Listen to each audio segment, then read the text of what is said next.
Welcome to the Gray Matters, everyone, where we discuss more than just the hot topics and headlines of the day from a black man's perspective. We appreciate that we are not a monolith and every subject deserves to be explored with nuance, giving a view from all sides of the culture. So, we're here to hopefully bring that to you every week with a little bit of nuance, class, and fun. Our panel consists of three guys that are absolutely nothing alike, and you'll soon find out just how much we love each other in spite of our sometimes very big differences. I'm Billy Craig, and once again, I'll be your moderator for the day, coming to you from ground zero of the COVID variants, Delaware. It's going around my neighborhood.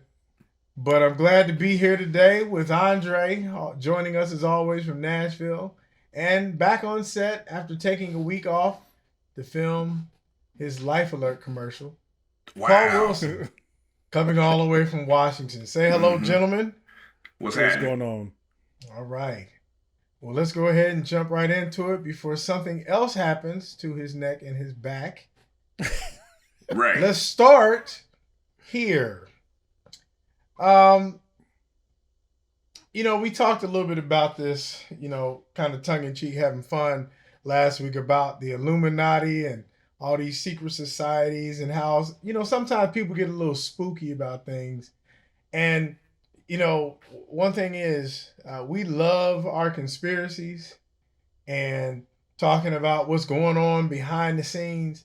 But I want to start out with a question here. Is there actually a gay agenda in Hollywood? Is there actually a gay agenda in Hollywood? Is this one of those things that we just like to kind of, throw out there, and maybe it's not real. Maybe culture, society, our community, where we live, maybe things are just changing, and we're reluctant to accept that change. But maybe it's not necessarily a hard agenda. But sometimes I wonder, and so we're better to start with the topic than Paul. Wow. I mean, hey, man, you're back. Pause. We're happy to see you. And this is right in your wheelhouse. I'm Right. gonna give you the hard one to start All off right. with. Yeah. Let me try not to get canceled. Right. Good All luck. right. Right. You're right. I'll take the arrows. So I'll start by saying that there is always an agenda for everything. Now, if you go back through the history of Hollywood and you talk about what was the Klan movie that was played at the White House, Right. Birth of a and then Nation. Birth of a Nation. Birth of a Nation. Thank you. And then you go into how certain groups of people are portrayed, whether they be Italian, Asian, Latino, Black, or indigenous, how they're portrayed. If you look at all the black face and brown face, and red face that was used, there's always an agenda. I would say that given that it's the arts, there is a large LGBTQ plus presence because it's the arts. And or openly, I should say, because they're allowed to express themselves more openly in the industry than at a corporate level, as are most people who aren't white men. So I would say the people who are in charge of curating the art are finally geared upon representation in the art that they curate. So I believe that it started off as representation and then snowballed into an agenda. Okay. Interesting. What say you, Andre? No, I can see what Paul's saying. There just because, like, there's a certain factor of wanting to be inclusionary when it comes to whatever group, we're making, whether it's, Crazy Rich Asians or something like that, where we're trying to show Asian people in a different light other than just martial arts, or we have, hell, just black people in general, not having us as thugs or robbers or anything like that. And we're just having like good fathers, and things like that haven't been portrayed through the 60s and 70s and things like that. And then, you know, you reach this portion where like the word agenda, I guess it makes me cringe just a little bit because it almost sounds like gay people haven't been here for forever. And they literally have been here for forever, like forever. And I think it's just now coming to like where representation in the writers' rooms are making a difference. Just like representation for Black people in the writers' rooms are making a difference, where you get to see different parts of the story. I guess where it turns into, and what I agree with Paul, is that some of it seems like forced. Like we have to have a gay character right here, whether it makes, you know, the movie or not, or like there was a script that involved straight people and they're like, you know what, we want to push this and make sure that gay people have a voice. And like it kind of there's just times where, you know, I guess where it becomes the agenda is it's almost like forcing acceptance on the population. Like I have no problem. Like if you want to have gay people in movies or anything like none of it bothers me. Like I really don't care. But like, even if you look at the last Thor, they had a scene where, spoiler alert, if anybody, you know, hadn't seen it, that's on you. It's been a couple weeks now. Where get your money up. Right. Wow. They had being cheap. Right. Waiting for it to come on TV. You've been inside for 2 years. But they had there was a Rock character who made a baby with another male Rock character. Like, so they just introduced that and it was like, like Did I see what I just saw? Right. Like, and I don't like it didn't But like why that. though? That's right. and so it kind of stuck down like that. Right. Like it just kind of stuck out like, that was okay. Like it like, so that's why I say like sometimes it just looks like they're trying to force acceptance. Like, hey, we're just going to put this in here and let y'all deal with it. Like, and it doesn't necessarily fit the storyline or it doesn't have to be in the storyline. Like, I don't know the right like phrase exactly because I'm trying not to, you know, offend whoever might be offended by this conversation. But I think people can get like it. The story was the story before they decided, oh, we're going to have 2 Rocks have a baby and both of them going to be men here. Like, take that and run with it. Like at the end of the movie. And it just seemed out of place to me, but I guess they fighting to make everything seem like it's in place at that point. Up is down. So clearly Andre is uncomfortable with rocks. Right. And so now we rock know. sex really bothers Andre. Yeah. All right.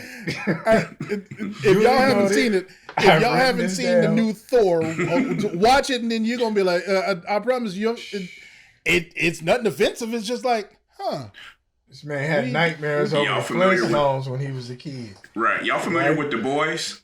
The TV show The Boys? Yes. That's on Amazon. Mm-hmm. Did you see the Hero-gasm episode?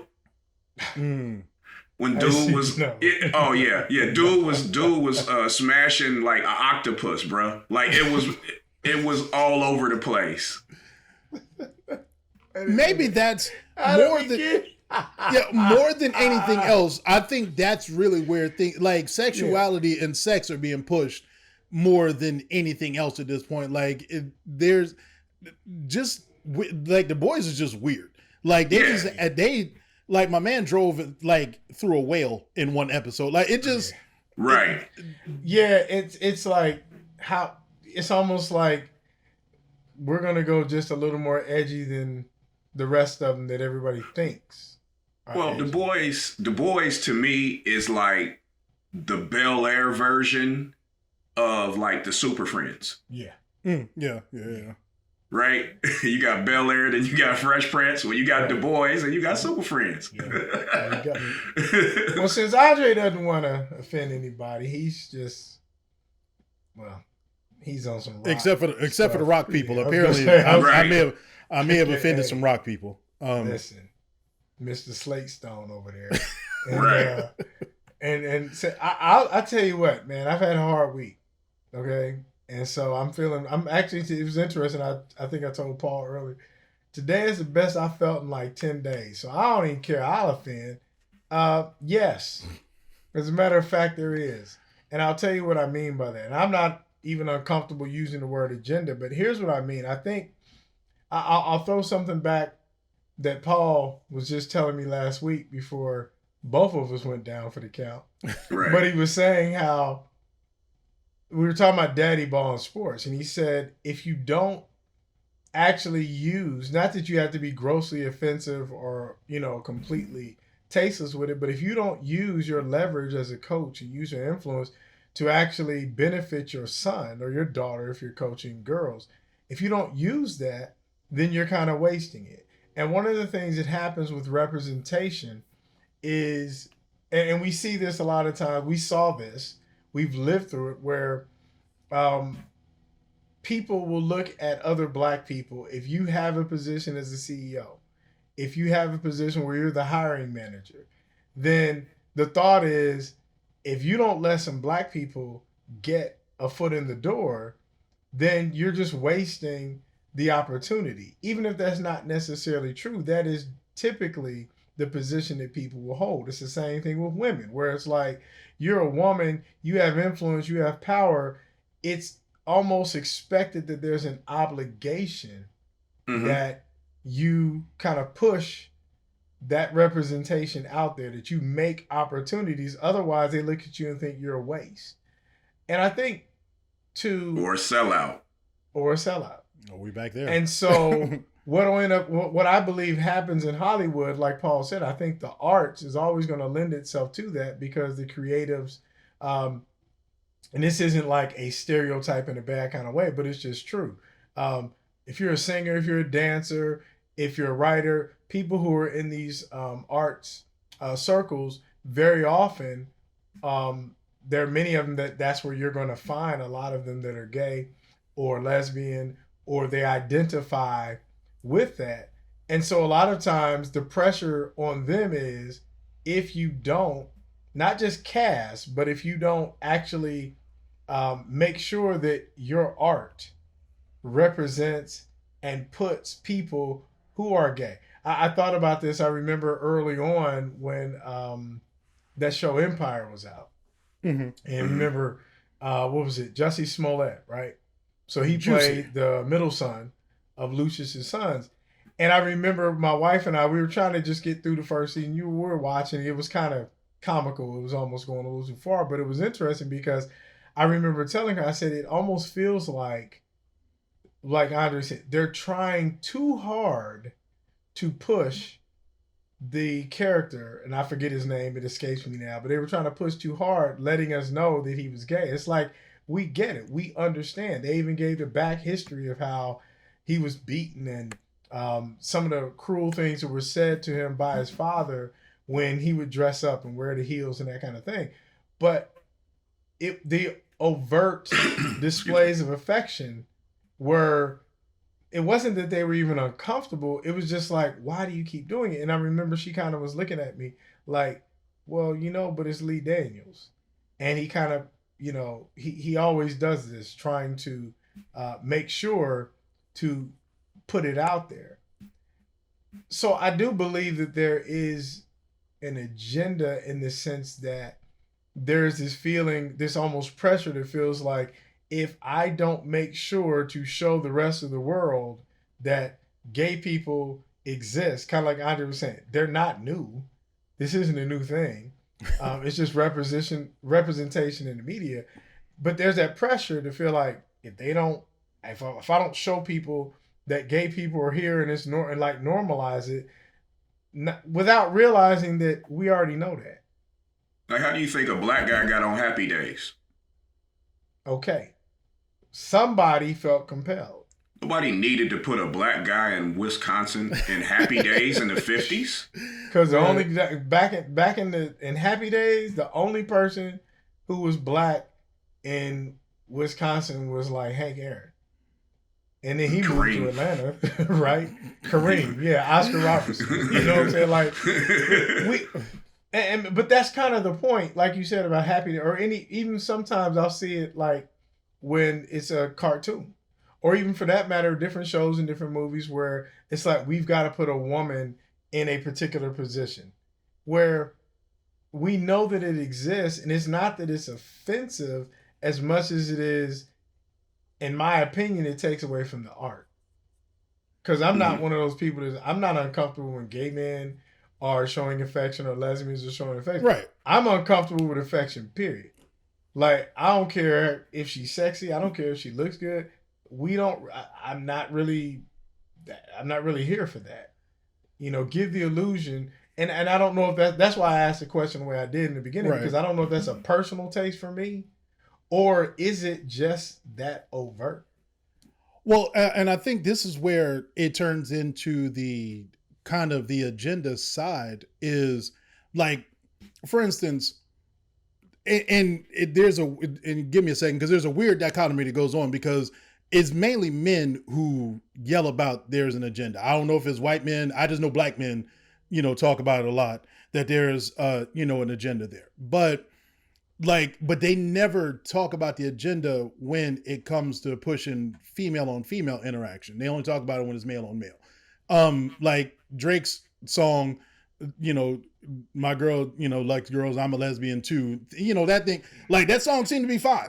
But like if it was flipped around and Lil Nas X. Lil Nas X, exactly. Now there's an issue. And so it's an inconsistent argument there, but that's one part of it. But it just seems like sometimes it's like I said, it's forced, like Pose.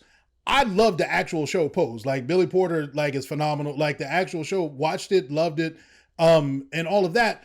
That was about the transgender and gay journey. So like it fit there, but like there's times where it just seems to be mixed in with things that I guess the characters.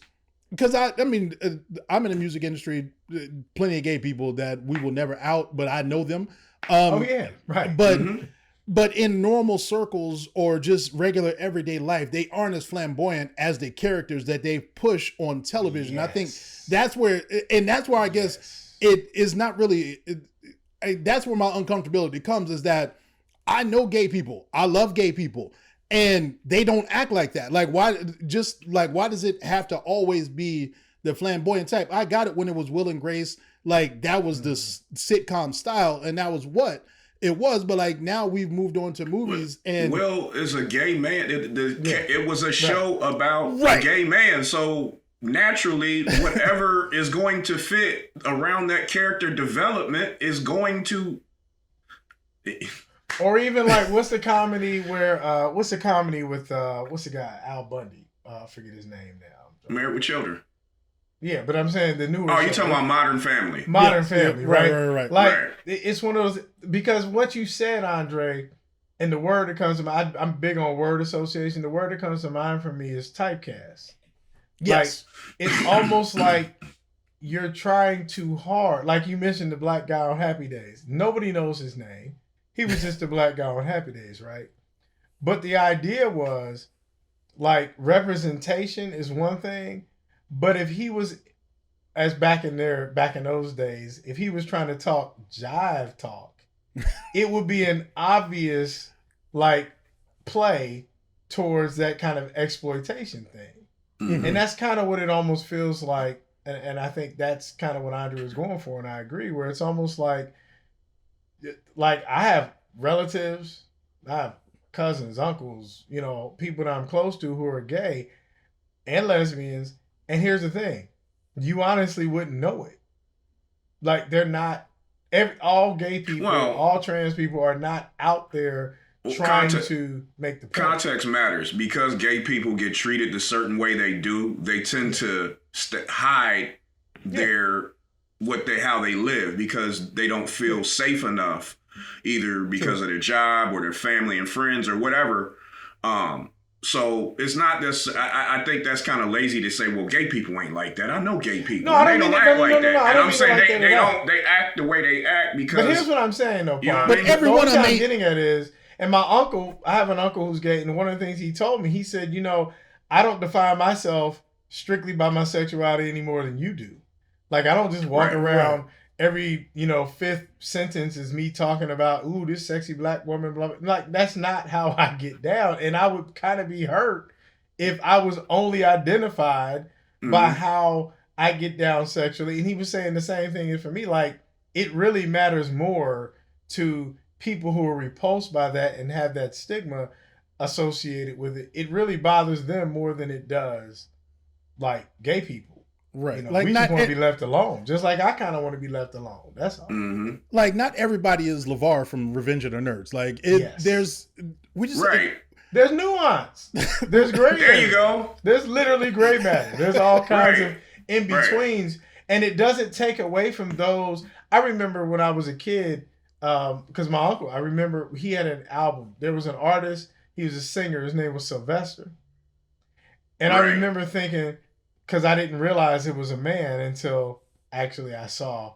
In fact, I didn't realize it was a man until I read until he died. Yeah, right. But that was that disco era, That was right? cut, boy. Yeah, exactly. And so we was little kids and we were just jamming, you know. I had no idea what came with it until I realized he died. This was like in, what was it, 86 or something like that, 7. He died of AIDS. And had no idea that was actually a man. The point I'm getting at is though that the spectrum is so wide and so broad, and I kind of feel like Hollywood does a disservice yes, by that's the word. only casting and putting that type of imagery to bring attention to the LGBTQ community, because it almost reinforces a bad stigma, Mhm. in my opinion. Right. Well, with the agenda, before we wrap,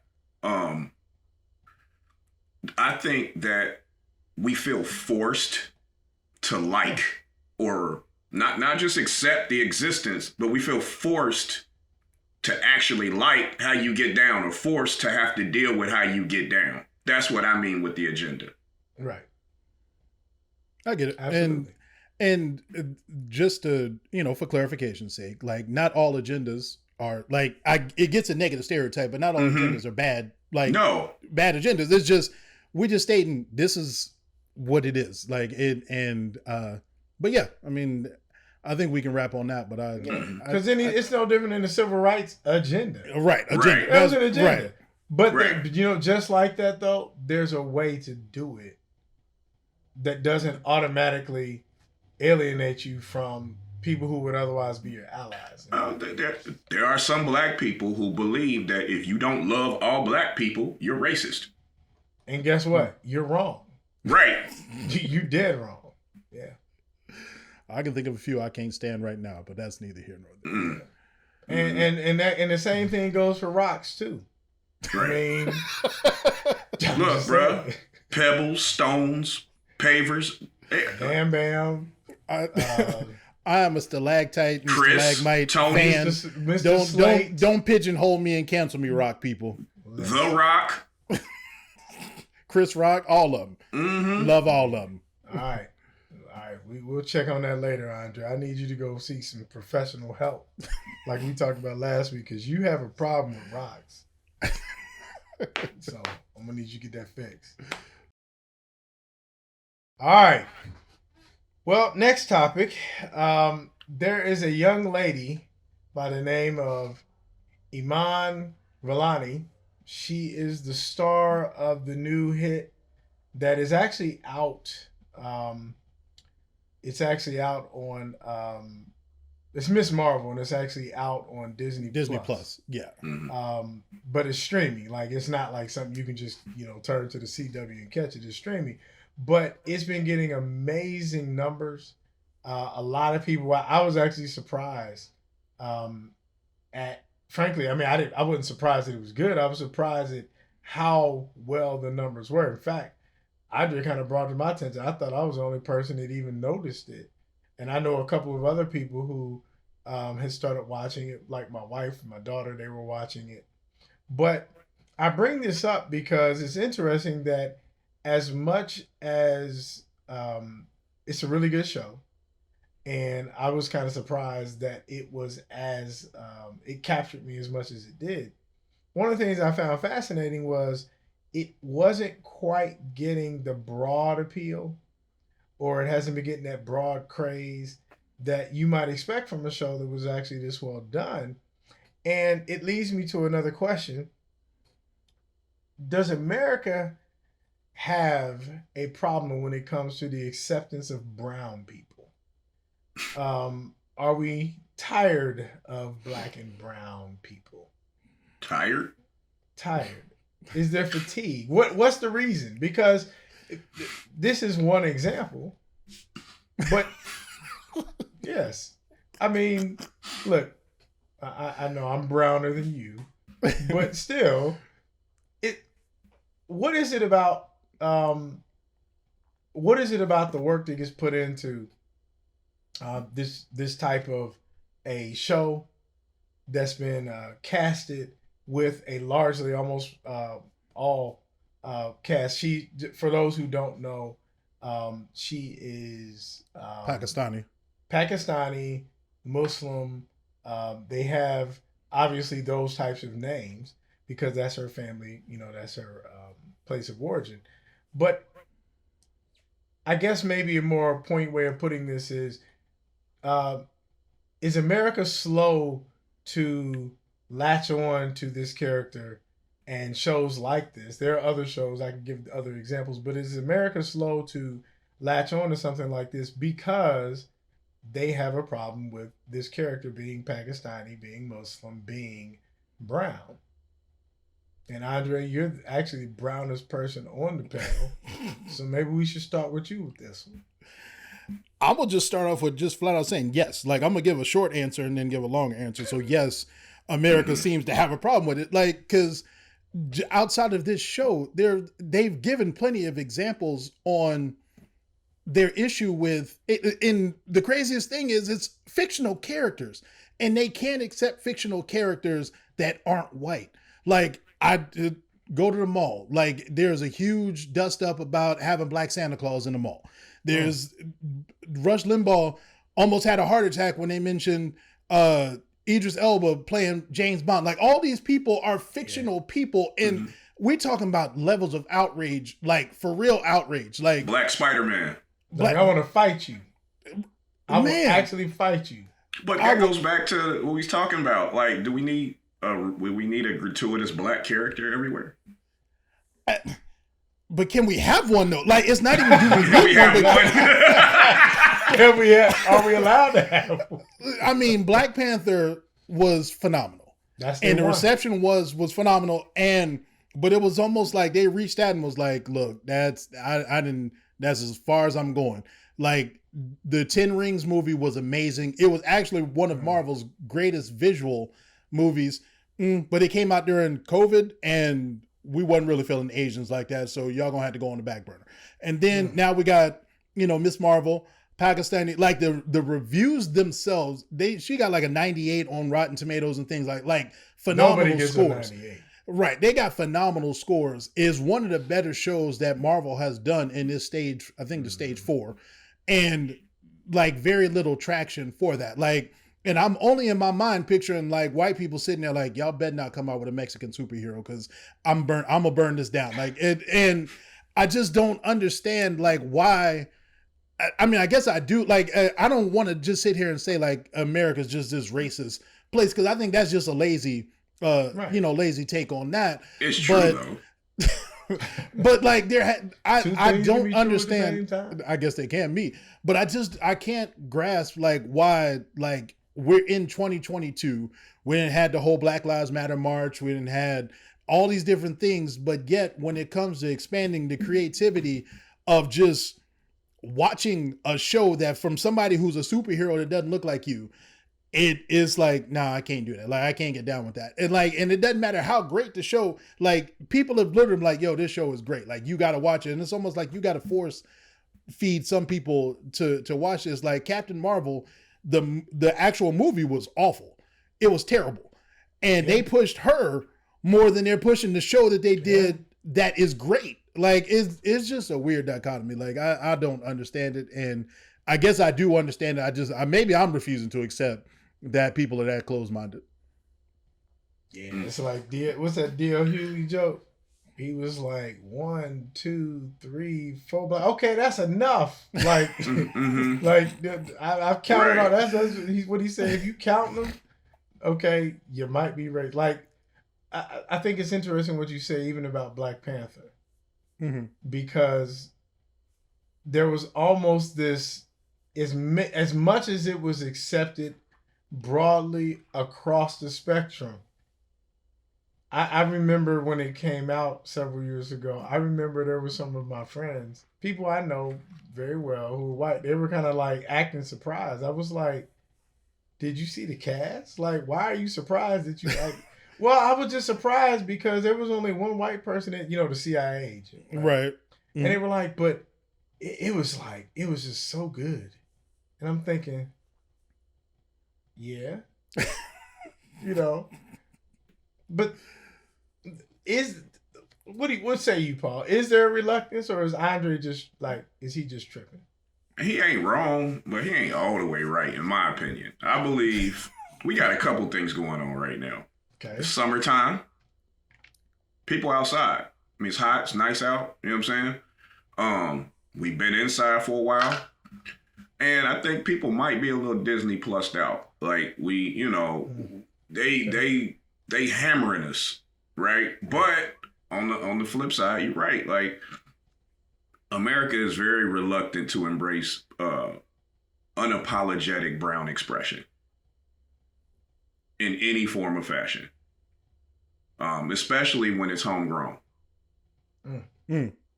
Right? Like, if you watch what's my show, BMF, or if you watch Snowfall, a lot of most of those dudes who playing dudes that's supposed to be from here ain't from here. They some old spotted tea at, you know what I'm saying? Fish and chips type cats. You know what I'm saying? So, I think America is tired of black voices. I think they think we keep bringing up old stuff, that we're constantly whining about ill treatment. I don't think that they don't want to look at us, or they don't think that we're beautiful, because they keep hiring us to put us on television and one thing. They just don't want to hear what we have to talk about. Yeah. They'll look at us and want to touch on us, but they don't really care about us expressing our pain. Right? And when they do care about us expressing ourselves, they only want it's in slave movies, or we gotta they only want us represented the way they want us represented. We can't represent ourselves. Right? And if you do, go do it over there. Go do it over there. Go and do don't it expect over there on that channel or that platform. Right. Like, if you look at Speak for Yourself, the show we talked about with Whitlock, and if they've been neutering that show ever since Whitlock and Uncle Jimmy left. Yeah, this is true. They've been watering it down constantly. Now you got not Acho, but Wiley's supposed to be moving on. Yep, I just read that. Yeah. So, like I said, black faces are okay. It's them black voices that people are tired of. I get, and I guess that was part of this is where, I mean, I was going to sound like I'm taking a sharp left turn, but I'm not. Like Harlem Nights. Okay. Like, that was the dopeness of Harlem Nights, was that Eddie Murphy and Richard Pryor intentionally put us in a light. I know it was, quote unquote, a gangster movie, but they put us doing well. They put us like as a different side of black people than at movies at that point in time. That was, I thought, Eddie Murphy did a phenomenal job of just kind of reinventing characters of what black people could be. Whether and it was a conscious effort on his part. He did it intentionally for that reason. Yeah. And so, but like I said, I mean, I totally understand, summertime and Disney Plus, and there's a lot of content, and part of it could just be lost in the sauce because there is so much content right now that's out there. You mix that with Stranger Things came out and all this other stuff, but like, I keep going back to the James Bond thing. Like, there was, like, they talked about two people playing James Bond, Will Smith and Idris Elba, and white people were a little bit more okay with Will Smith than they were Idris Elba. And I don't know that that's colorism in there, or British. He's British. But it's almost like Will Smith is a little bit more accepted because it was like, hey, that's Will Smith. Like, before pre-slap Will Smith, that was going to be more accepted. Now we can't. Now he ain't got a shot either. They don't. He want can't him. do a cartoon at this point. But no, they going ahead with Bad Boys 4. That's really? on. Yeah, but that's a Martin I guess Lawrence, it Will fits Smith. the It fits the image. Yeah, yeah, like fits the it still ain't. But also they going through with taping it. That joint ain't coming out until 2025. So by then the smoke will settle or something like Well- that. But it's just all that to say, is it just it's not really concerning. It's just weird that I'll it's a say weird this. space that fictional characters can't be accepted. Go ahead, Paul. I was gonna say, also Disney Plus don't do it like Netflix. Netflix dropped a whole genre, and they rationing it out week to week. People ain't trying to sit and wait for a Sunday night. You know what I'm saying? Even though they dropped it and you can stream it whenever you want. Yeah. Drop the whole series. Yes. Let me Or binge. the whole season. They don't lend Yeah. themselves to binge watching. People Honestly, binge this was part- nowadays. I didn't watch that Obi-Wan Kenobi joint. I didn't watch that until probably 3-4 weeks ago because I wanted to wait until all of them were out. And that's when everybody was like, oh, it was great. I said, okay, well, yeah, I caught a piece of the first one. I was like, I'll wait because I sat one day. And That's why you got COVID. You waited until you got COVID so you could watch TV. You ain't fooling nobody. Hey. Yeah. But no, I'll say this. Let me just say, since we taking left turns, and like I said, I had a hard week, so I'm just gonna come right out here. The show may not get canceled, but I might, because I'm gonna just say it. People who identify, I want to be very careful how I say this because I find that there's a difference between people who identify as something and people who are authentically something. People who identify as Christians are bigots. Very Yes. often, they are bigots. Okay. Yes. And there's a lot of I like reasons this. for that. There's some nuance for that. and I like I'll this talk about term. it Talk, another Red. time. Let's go. But the I fact like of the this. matter is, I think it Yeah, actually get is. him. I think it has. I do, but I agree with you that there's something to the binge watching. I agree with you that there's something to the colorism, whatever. I honestly think if she were not identified, like if they weren't identified as Muslim, that there would be a lot more acceptance for it. And I don't just mean Yes. acceptance like people watching. I'm saying the coloring books, the dolls, because I'm talking about the shelves on Target shelves and Walmart, and when you walk through, Family Dollar or something, you see the dolls and the greeting cards, how they market it. I honestly believe if she was not Muslim or her family did not come from Pakistan, that there would be a lot more acceptance of it. And I honestly think that to some degree, Marvel, and I could be wrong, okay? Well, they sell all that Moana stuff. I know, but here's the thing. Moana wasn't... Spirituality is looked a little bit different than actually claiming a particular religion. So it's almost like Moana, it was kind of like they were willing to say, well, that's just how they do in Hawaii. But they didn't necessarily... There's no like actual holy book associated with being a Pacific Islander. You just a Pacific Islander. Yeah, it is. It's called the Book of Mormon. But also, All right, you know Moana what? was kid driven, as well as like Ask me how I know. Raya and the Last Dragon was kid driven, Encanto was kid driven. Yes. Like we talking, like I don't think they had a choice. Once they started singing, "We Don't Talk About Bruno," like you just had to fall into place. With that, but like grown people aren't tuning in to watch the Marvel stuff like they normally would. And like Billy said, there's no merchandise on the store shelves for it. or And anything that's like my that. point.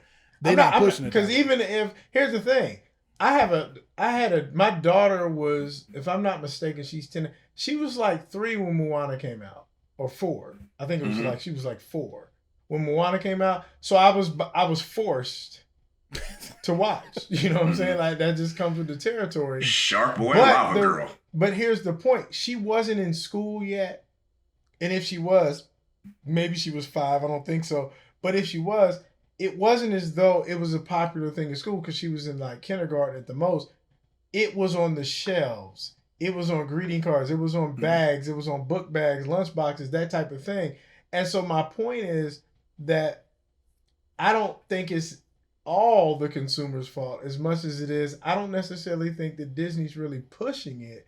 And I think some of it has to do with the fact, personally, I think it has something to do with the fact that, like I said, there are a lot of people who identify as Christians that don't even realize that the brand and the version that they're getting of Christianity is very toxic in the sense that it's very bigoted and that it prevents them from being able to appreciate other cultures, other religions, other ways of life. Not because you have to accept it, but Christianity is one of those things where it's like, you know what? It's very black or white. Either I'm going to accept this thing and embrace this thing, or I'm against it. And I think once people find out that she's Muslim, I think there's a lot of people that are just like, oh, nope, we're not letting this in our house because we don't believe in that. Right. When the fact of the matter is, that's not even the theme of the show. That's not even really what it's about. Mm-hmm. So for a group that's supposed to be the most that preaches tolerance, they are the least tolerant group. Because they're not. It's not authentic tolerance. Yeah, there's nothing more bigoted than the American Christian. Western Christianity is like, yeah, they're in solidarity about that bigotry. Western, according to who? It's Western depending on where you stand, bruh. That's why I just said American. No, well, and that's but my point. The only thing I'm saying is, believe it or not, it's not limited to just United States. If I'm in Japan, they not the West. No, but what I'm saying is, believe it or not, like this has roots that go over to Europe. Okay, that's what I'm saying. It's not limited to just United States. I'm saying there's actually a book that I'm reading that we'll talk about some other time. But there's a book I'm reading where it talks about how so much of the Bible has been read through this cultural lens of white America and Eurocentric eyes that, like, even when you talk about tolerance, our version of tolerance is not actually what the Bible is, like what Jesus is prescribing. He's prescribing something totally different, and we've just tried to conform it and make it fit to what makes us feel better about it in our culture because we don't want to have to repent and change. But that's look what Americans did to yoga. See? There you go. And acupuncture and anything else that comes from the East, which is why I was saying Western. Mm-hmm. The Western eyes and how they've tainted so much of the scriptures is just phenomenal. And that's why, and I personally feel like the underbelly of all of this stems from the fact that a lot of Christians just, as soon as they find out you Muslim, they just be like, nah, I'm straight. And they keep on walking. How they steal all this stuff but couldn't figure out how to season food still? That's neither here nor there. That's a whole different thing. Well, they came over here for the spices. And still don't know how to use them. Yeah. Yeah. Well, they didn't have to. They made us use them. Yeah. And now we've taken 4 left turns. We in Albuquerque. Ain't that what Bugs Buddy would say? Walla Washington. Turn in Albuquerque. So they look like, what the heck? I need to know how to spice this chicken food. Get in the kitchen. In that kitchen. Bring me a fresh one. All right. Right. So, for our last topic then, why don't we discuss this? Because we did kind of broach the topic of mental health, but what about physical health overall? When we think about, and I'm going to narrow it down voluntarily to black men. What's up with black men not going to the doctor? What is it about our overall physical health? Is there something specific to black men, or is it just men in general? Are we just knuckle draggers? Is there a legitimate concern when it comes to doctor? Because I think about, and I'll set it up this way. One of the things that my wife is never, she never takes long to remind me of is how black women in this country have the highest mortality rate when it comes to giving birth to children. Mm-hmm. And it's not that it's high, but compared to their counterparts, it is something like fierce. Like it's like 3-to-1 or 4-to-1 or something like that, depending on which demographic you're comparing it to. Black women are clearly the most likely of all of the women in this country to die during childbirth. However, black women will still go to the doctor. Mm-hmm. They will still they know who their OBGYN is. They know who their primary care is. They know when their mammograms need to be. Like women, for whatever reason, no matter what the experience has been, black women tend to go to the doctor. Even though they have trust issues. Even though they have not always been treated fairly in the healthcare system. They still go because they value it in a certain way. So, um, what's up with that? What's up with black men and not taking care of their health? And either one of you take it. Both of you look unhealthy.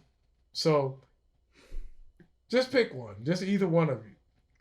Says the one who was Almost a zombie dead last 10 week. days ago. I'll go. I'm one of them men. I don't trust the doctors. I just don't. Like, and maybe it has something to do with, like you said, racism in this country, Tuskegee, slavery, a whole bunch of things. I have real trouble, giving agency in my mind, agency of my life to another person, who is usually going to be white. If that makes sense. Interestingly enough, before you jump in there, Andre, what Paul just said, I'm right there in lockstep with you, except for one thing. My primary doctor, my dentist, the specialist I go to, all of them are black. Because Okay. I do actually have a mistrust, but I'm very meticulous and I scan and I check and I research. And like, even when I moved here to Delaware, I didn't know anybody.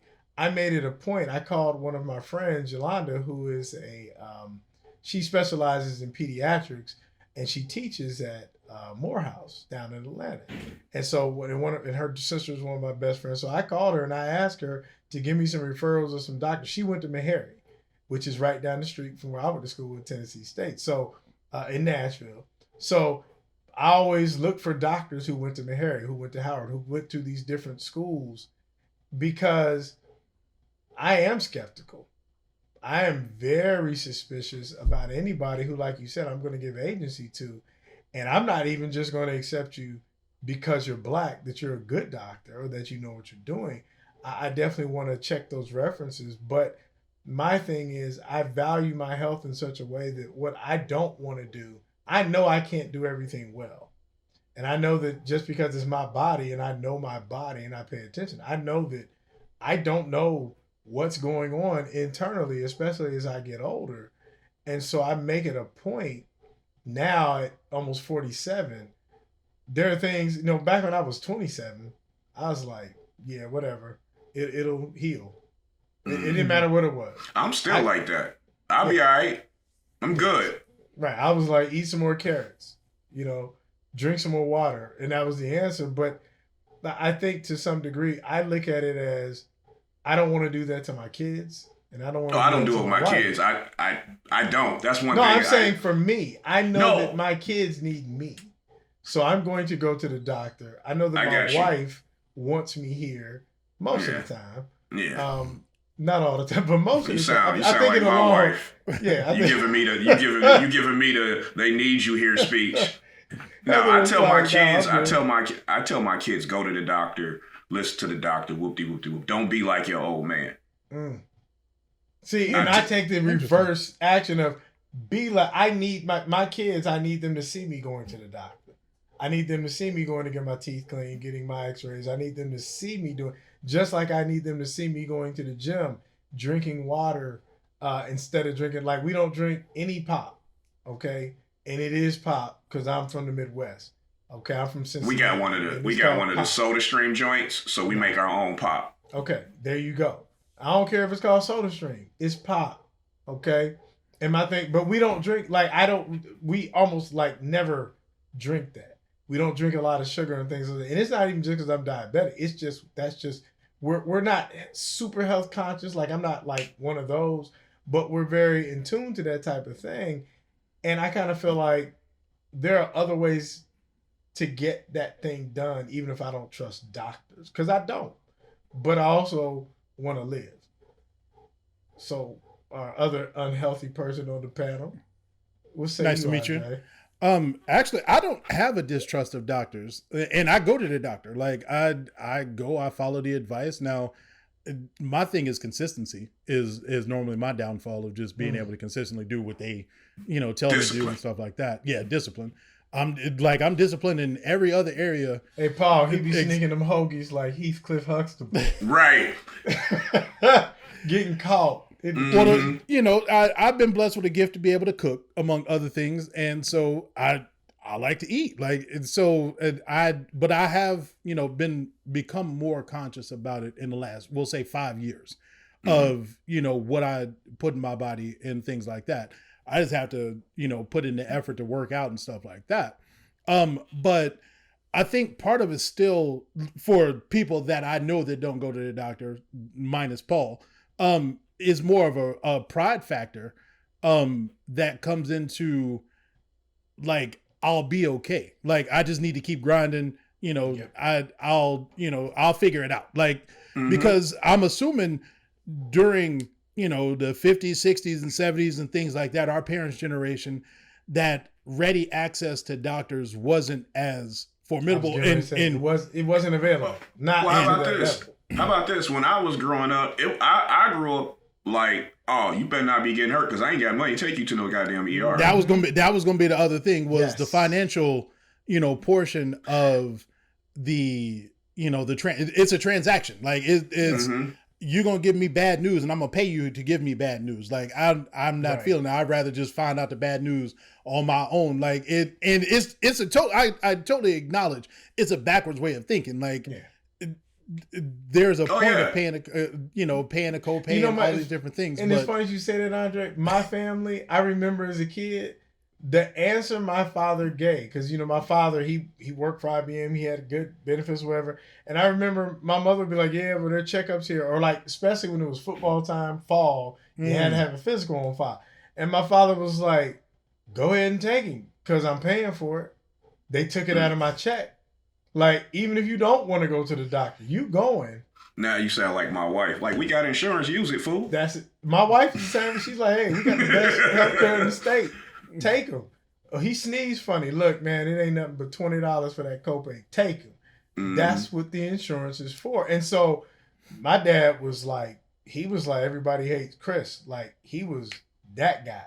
So for him, it was like, they didn't already, he literally would say, they already took it out of my check. Let's go. Go to the doctor. And I kind of have that same mentality of like, listen, we have access, because so many, like our grandparents, especially, they didn't have that access. They were getting that, seriously, back in the 50s, they were still the guy who was like, he took care of the horses for, the stable down the street. He had access to some anesthesia for a horse, and he just knew how to dose it out. And they was doing surgeries, out back kind of stuff. Where it was like, hold real still, we gonna put you to sleep with this horse tranquilizer type. And we think of that as like, man, that's just crazy. Who would do that? Kind of makes you think of the abortion conversation, which is another topic for another day. But that's kind of the thing. Because they didn't have access, I would almost feel guilty if I didn't utilize and take advantage of the access. Paul's like, I still ain't going. I haven't convinced him, Andre. He's not going. It don't sound like he's going. It just doesn't sound like it's happening. Like I said, it can go back to it goes back to like not wanting to be an inconvenience. Like when you grow up broke and not going to the doctor, not wanting to be an inconvenience, not wanting to be a burden, not things like that. So it can be mental and physical. Like they intertwine, I guess. Yeah. But and also, times are different now as opposed to our parents' generation. With our parents, it was like, if you gotta go to the doctor, you gotta take off work. You take off work, you don't get paid. Yeah. Like, and you ain't gonna do is mess with my money. So it's some of that stuff that's intertwined into it as well. Yeah. Well, we all going to the doctor the same day, because I'm not taking you one day and then taking you the other day. Because one of the things, and it's funny that you mentioned that, Andre, one of the things that my father and mother, like, it was so clear. My mother, because she stayed at home, now she did daycare from home, so she worked while she was at home, but she did daycare most of my childhood. So what would happen is, my dad said it would be different if I had to call off work to take you. I'm not calling off work. I'm not giving up no coins to take you to the doctor.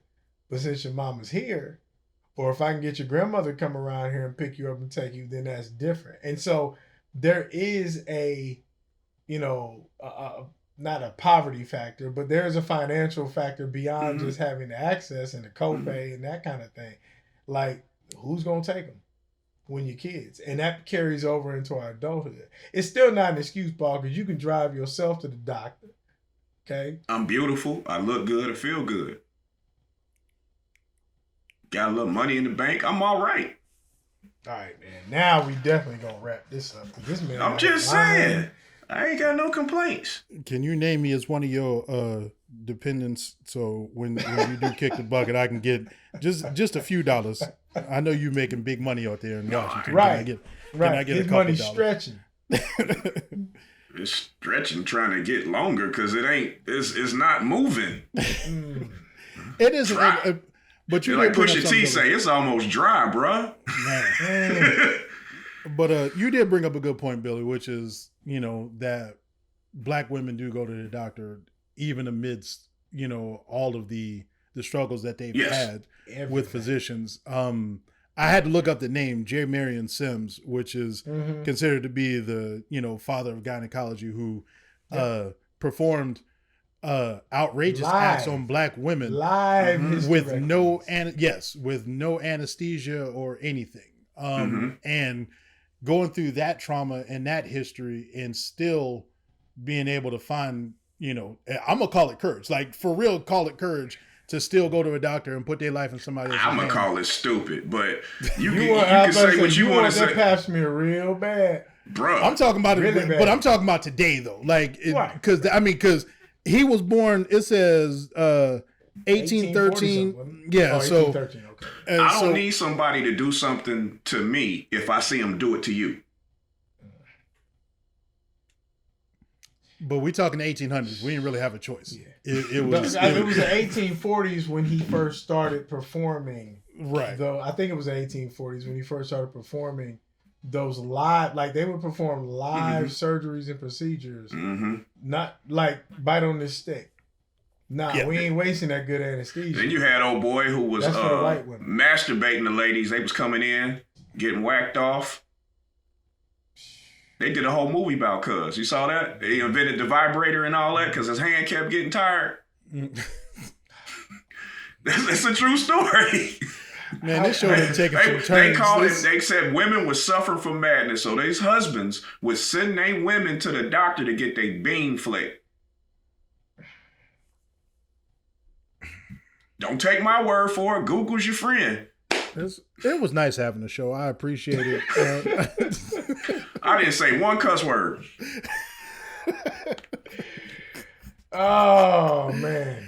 Anyway, let's wrap this up by saying we need to go to the doctor. Let's go to the doctor, people. Paul, men are awful.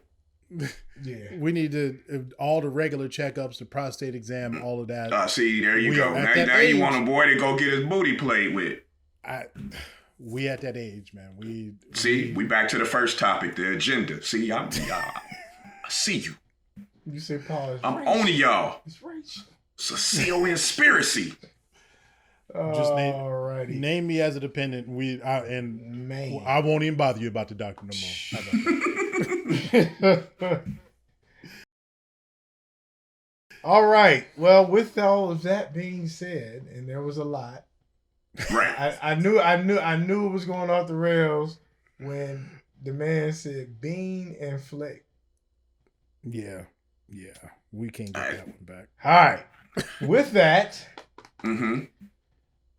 as always, we end all of our shows with our APBs, and we go in order. So, Andre, what you got? Who you looking for? Who's missing? Who's getting a call out this week? So I'm gonna try to make it through this one without cussing. I am looking for groups of people, but they all in the same place. So we're gonna start with the International Track Association, and move over to USA Track and Field. and then move over to NBC. Like all of this as a conjunction together. A staff record label and crew. Man, F all of called them. a lot of folks. Because That's a lot of people, bro. so, and I know we just had this health conversation, but in previous episodes we talked about, you know, our athleticism and stuff like that. So don't let all this fool you. Like, track was what I did. I just happened to also play football. Like we talked about, Billy said I was fast. Like, no, like there was only a couple people in the state of Ohio who could even run with me, like at that time. And if they girls was in the stands and they talk mess, then they couldn't run with me either. Like it just was it. Just on ego alone. Just on ego alone, you was leaving with a severe. You could either take a regular L, you could take a severe L. Just as long as you played cool with me, we was cool together. But so I feel like I'm qualified to have this conversation. You have credibility. I Right. do. Yeah. Like You in your wheelhouse. I feel like anybody We're who here. like competitively had to run the 400 meters and reach out for the hem of Jesus's garment when you come around that last 50 meters, you are qualified to have this conversation. Yes. Like, and so first problem. So real quick, Devin Allen ran 110 hurdles. Had the fastest time of the year in 110 hurdles. So the World Championships is going on, by the way. The World Championships for track and field are going on in Oregon. And we'll get to that part in 1 second. But he's running on 110 hurdles. And there's a couple, so it wasn't just him. There were two other people who ran 100 meters. And what this is surrounding is the false start. Now, for my entire life, I've always considered false start as you leave before the gun goes off. I said, well, let me check with somebody who didn't run track. So I asked my wife, hey, what do you think of, like, what's a false start? She was like, you leave before the gun goes off. Okay, so we all have the same definition of false start. But apparently, the International Track Association has come up with a different definition of false start, which is that if you leave faster than a computer thinks you should be able to leave based on reaction time, then that is a false start, even though you go off after the gun. Now, for my entire life, we have always tried to time the start, time the gun, get the best jump you can, and call it a day. If my senior year, I was favored to win the 100 at state, I false start. Like, I left before the gun went off. I was trying to put on a show, and I got caught. That's what happens. But like Devin Allen did not leave before the gun went off. No. He left faster than I done started smacking stuff. He left before. Y'all, this man woke me up out of a COVID nap and was like, nah, Billy, we got to talk. This is absolutely insane. Right. Like, he did not leave before the gun went off. A computer said, hey, he shouldn't be able to react that fast. And not only did he get the false start, you get kicked out of the race. Like, you're gone. So he did not win, didn't have a chance at a medal, anything like that, because the computer said, he gave him the computer. Yeah. Yeah. Even though you left after the gun, you still went off too fast. And that's just stupid. So whoever's making these rules, I need to find them because I want to punch them in the face. I can say that on here because I can't type it. I can't type it on Facebook because then they'll say I'm inciting violence, but I can say it on this that I need to punch you in the face for that. Now, moving over to USA Track and Field. Andre Collins. You are about to see idiocy on this 4x1 that the 4x1 and 4x4, just trust it. We're not going to win it. The baton may not make it around the track. Just go ahead and put that there. But now, on to that, the last part is NBC. When the hell did track and field become so hard to find? Growing up, the Goodwill Games, the Olympics, all these different things, you just clicked on Saturday, it was there. But now we got to look at the newspaper, we got to look online, we got to go through all these different apps just to find when a race might take place. And I don't understand why it's so hard to find, but then they wonder why we're not the best at track and field anymore. Maybe if we put an emphasis on track and field as we did on damn soccer that nobody cares about, maybe we'd actually win some Olympics and not get swept out of the medals. But because we don't want to put an emphasis on it, we just want to sit there and bitch and complain that we're not the best. I'll be right back in 2 seconds. Keep going. That's a false start. Where you going? That's a false start right there. Where you but going? Anyway, I don't understand why we can't do this in a level that we can find track and field, we can watch track and field, and we can stop coming up with dumbass rules for track and field that will allow us to be able to participate in the sport and be number one in the world again in some of these events. But right now, everybody's going to football and basketball. Why? Because track and field right now is being stupid. And I need to find all them people and punch them all in the face. That's my APB. I made it without, I don't think I said any cuss words. I think I'm good.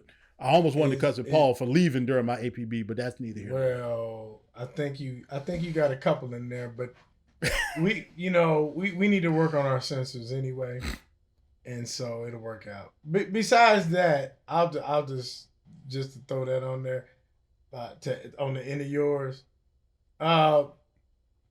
Bring back O.J. Simpson, because back in the day on NBC.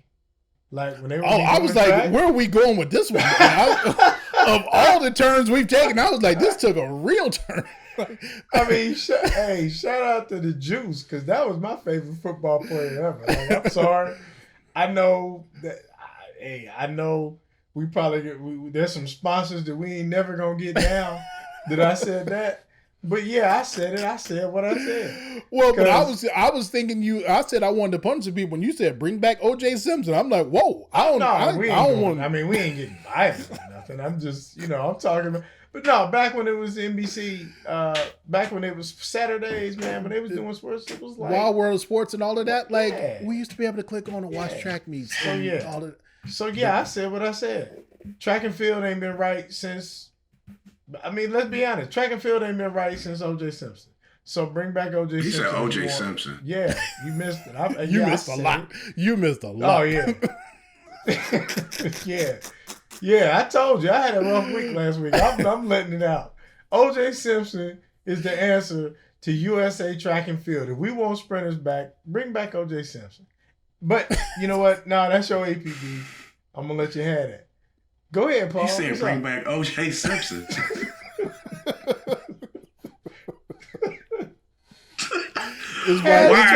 When you leave, this is what happens. You got to stay in your seat because the juice. You keep Billy in bounds. We didn't have O.J. Simpson. And that hurts commercial too. Okay. Yes, I said it. Do it. All right. Jumping over the airport. Yes, jumping over bags. Go. Yeah. Say run. Right. Go OJ, run, OJ, run. Yeah. Yeah. Okay. Yeah. Don't He's bring so her back, handsome. though. She been gone for a while. Yeah, she been gone. I'm gonna go a little different route. I'm gonna go. My APB is on albums. Okay. We hear a song, and you hear the album, and you're disappointed. Back in the day, you had to make an album. I can't tell you how many CDs became Frisbees because the album was trash, garbage. And coasters, baby, coasters, bookmarks. That's real. Weed trays. But nobody makes albums anymore. I think Kanye might have been the last dude I could think of that was making albums, and he's garbage now. Like, where are ideas? Where's the creativity? Where's the theme, a concept from beginning to end, where it's cohesive throughout? Like, what happened to that? Where you can listen to it from start to finish. Now it's just about can you play it in a club? You know, then I'm gonna put 26 average songs out and call it an album just so I can get my streaming numbers. Instead of putting 10 bangers. Man. In sequence, where like you hear the transition from one, you be like, yeah, I know 4 is going to 5 because of the way they coordinated it. Yeah. Right. We need better engineers. Well, yeah. No. We need better producers. We need songwriters. Yeah. Right. No, we only using 5. We only using 5 producers are making all the music. I blame R. Kelly. When he went to jail, they stopped being creative. Wow. It was R. Kelly? You know what?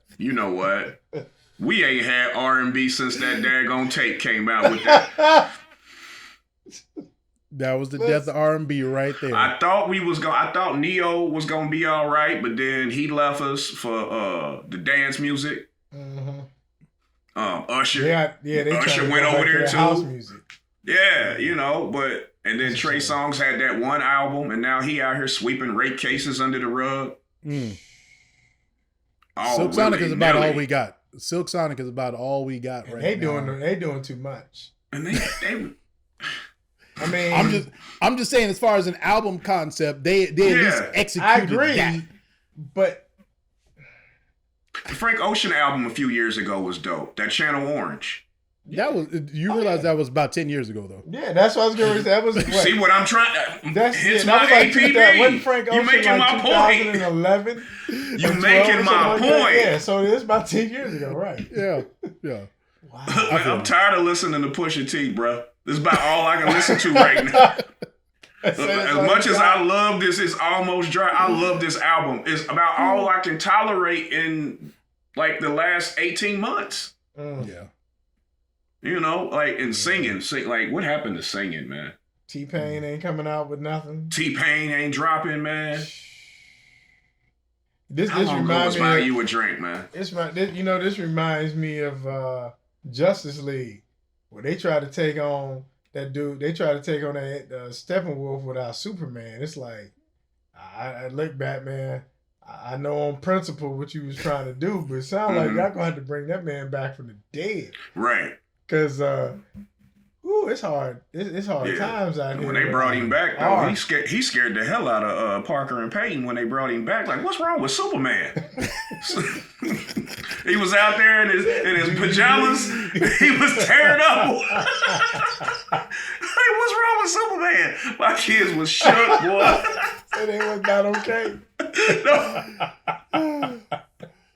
Oh man. Oh, all right. So, all right, we done brought two people off the shelf. R. We Kelly done and brought back OJ. R and OJ. Now bring back Kaz and Michael Jackson. That's all you got. Mount Rushmore. You know what? Mount Speaking of Rushmore, Michael Jackson- brilliant deviancy. No, Golly. listen, I'm about to say, you know what? How about that? That is the Mount Rushmore, Yeah, brilliant that's deviancy. it. Speaking of Michael Jackson, though, that's my APB for the week. I was literally going there. You walked me right into it. Here's my APB for the week. I turned on MTV and I saw nothing but reality shows. Flipped to VH1. I saw reality shows and reruns of sitcoms that I used to like see on TV back in the 90s. I need you to bring back not music videos. I want to see music videos on music television networks. Bring back the VJ. Okay? Bring back when I wake up at 3 o'clock in the morning to go get me a glass of orange juice or something. And back when I was in college and I happened to be like flipping channels or something, because I was like, I know I need to study for this, but I'm tired. And so I would turn on MTV. And the only thing you might get would be like Beavis and Butthead or Daria or something. But other than that, it was actual videos. And I know YouTube is kind of ruining that because now you don't I even was have to, about like, to say, Lil turn Billy on will tell TV, you, whatever. Dad, to pick your phone out on YouTube. You can be the VJ. But even with that, like you were talking about the albums, like that's why I thought about Michael Jackson. I remember when Thriller was about to drop. I remember when Remember the Time and Black and White. I remember It was an watching event. that on Sunday. Wasn't Black and White dropped on Sunday? I think it was after A Living Color or something They like used to that. have the makings of the video and then Yes. show you the video. I would, you know what? I would even be content with the makings of one of these new cast videos. How many rappers you want to see standing next to? How many rappers you want to see standing next to their homeboys with one girl twerking? In one nice car. That ain't theirs. And a pit bull with the money shot of we counting money out here. Now Right? I'm just saying, bro. We done described 95% of the movies. Of the Roots. You ever turned on The Roots Revolt? video, what they do? You ever turned on Revolt? Yeah. Yeah. Yeah. Same video, just different performer. That's it. Yeah, it's the same video. You can just. It's like they even borrowed a song too. You know what it is though? Here's the thing. I feel like if you can have Turner Classic Movies and all these vintage, like throwback television shows with the Lone Ranger and Maverick and the Brady Bunch and all them shows from back when our parents were kids and stuff, you can give me a throwback video channel. I get it. Donnie Simpson ain't doing nothing. I feel you. Call up Byron where's Allen. Carter? Call up Byron Allen. Sherry Carter. Huh? Byron Allen. That's who you need to holler at. He buying up all the stations. Let's do it. Right. Yeah, you're right. He just ink that deal with that Black News Channel. Yeah, I know he owned Weather. Right. Like you got to be a bad brother to buy Weather. Like what we need to just go and call him, like turn the temperature down. Right. Byron. Man. Right. It's hot, Byron. Fix this. Right. And give us some videos. Right. Turn the heat down and give us some videos. Well, we've officially found a way to offend everybody in America this week. And that's okay. From white people to rocks, we done accomplished it. Hey, man, listen. And everything in between. Yeah. Is there anything? Is there anything else? I think we kind of got everything. You know what? You go white people to rocks. We didn't offend women this week. Well, you know what? We kind of mentioned R. Kelly, so that's... Damn. And Bill Cosby. Damn. And Michael Jackson. We literally got everything between white people. Yeah, so we got the women and the children with Michael. Yeah. There you go. Yeah. Listen, if you showed up in here and you didn't hide your kids, hide your wife, then that's on you. Yeah, look, like Riley said, when I see P, I move. You know what? On that note, thank you so much. I wish the Boondocks was around. I wish the Boondocks was here so they could do a Deshaun Watson episode. I need. Listen. Wow. Thank you all for joining us this week on The Grave Matters. We hope you enjoyed it. We fully expect to be back here next week, and that way we can offend everybody between white people and rocks once again. Mm-hmm. Because that's exactly what we love to do, is bring the nuance to the conversation, show everybody that, hey, it's okay to have a different perspective, to have a different outlook on things, as long as you're willing to listen, willing to tolerate, willing to be open to new ideas so that you can broaden your horizons and further your perspective on things. So we are so grateful that you joined us. We look forward to seeing you again. And as always, be blessed. She's still not home, so we are still asking for people to go to wearebg.org to show your love and support for Brittney Griner. Still not resting until she gets home safely from Russia. But follow us on all the streaming channels, all the platforms, like, subscribe, share, do all that stuff. But until next week, keep searching for the light. Awesome. Yeah, bring home Britt, and I'm looking forward to football season. It's been too long, and that USFL mess don't count. Don't do that. That stuff don't count. Them uniforms don't even look right. Ain't nobody at the game. I need my Buckeyes. I need my NFL. I'm ready for college football season, especially.